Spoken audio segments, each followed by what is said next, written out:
આગળ વાત કરીએ વધુ એક મહત્વના સમાચારની તો ખ્યાતિ હોસ્પિટલ કાંડના આરોપીઓની જામીન અરજી પર હાઈકોર્ટનો હુકમ। ડોક્ટર પ્રશાંત વજીરાણીની જામીન અરજી હાઈકોર્ટે ફગાવી દીધી છે।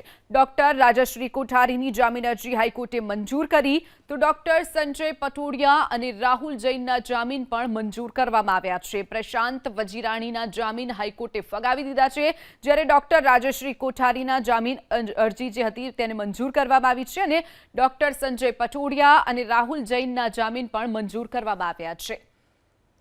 આગળ વાત કરીએ વધુ એક મહત્વના સમાચારની તો ખ્યાતિ હોસ્પિટલ કાંડના આરોપીઓની જામીન અરજી પર હાઈકોર્ટનો હુકમ। ડોક્ટર પ્રશાંત વજીરાણીની જામીન અરજી હાઈકોર્ટે ફગાવી દીધી છે।